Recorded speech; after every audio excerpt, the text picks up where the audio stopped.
Pinarunging kidung tresna mongko prasetyaning jiwa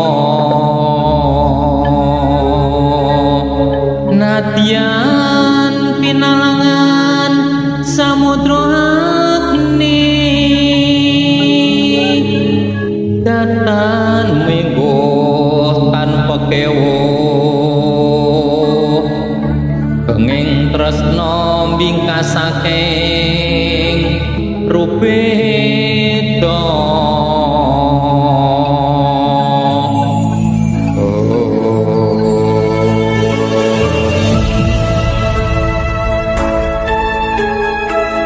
diajeng wong ayu coba tata dak omrene pun kakang bakal paring pirsa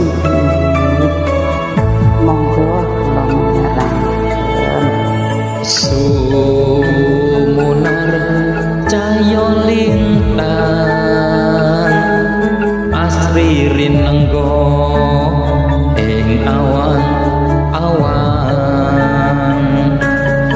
hanya seni prasapaning ati amung dika juwita hanggap tresnani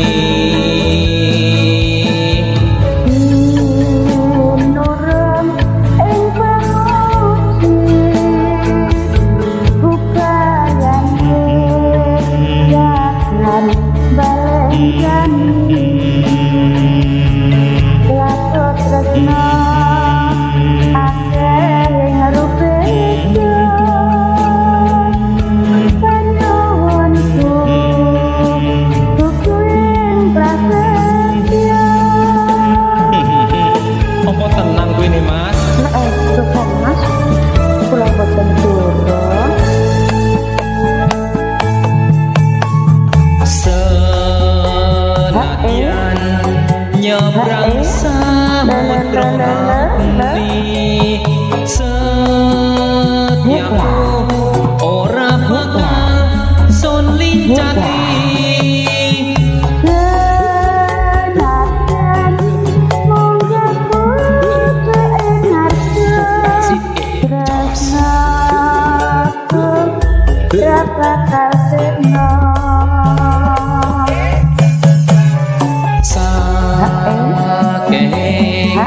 rupeda kang tumeka sirna awit gedene rasa tresna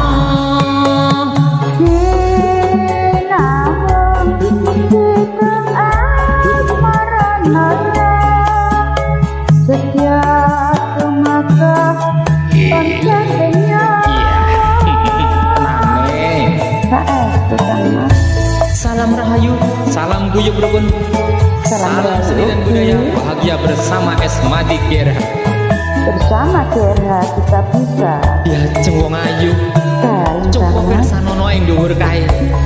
Rembulan kok sajake gawe mesem bungah mangerteni marang katresnane awake dhewe. Mugi-mugi Allah meridhai tresna kita. Tresna wisi. Yo yo yo yo yo buka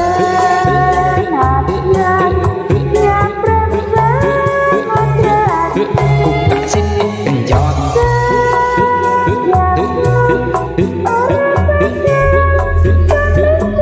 yo yo yo yo yo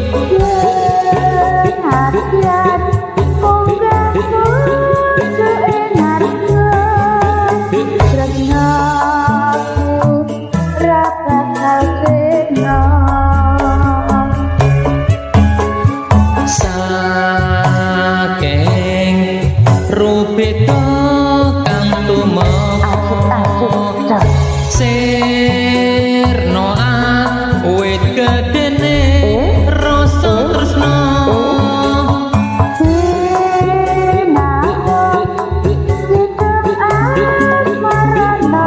yo yo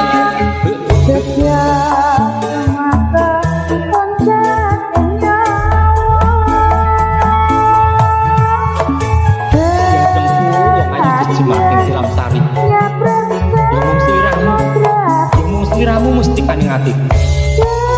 Yen sewu widodari tumurun ing Ngarcapada. Ya ora bakal tengguh ing Prasapa. Prasasat sliramu nyuwun mudune lan rembulan. Ya ing bakal tau wujud awit saking gedene tresnaku marang diramu ya iki.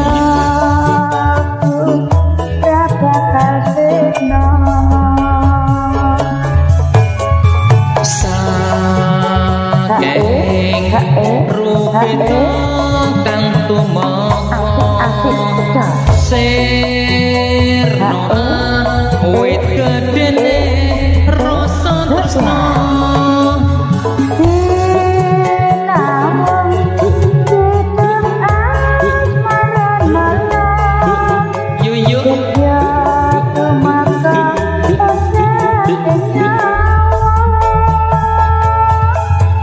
Setya tumeka oncating nyawa atur nuwun Sami-sami.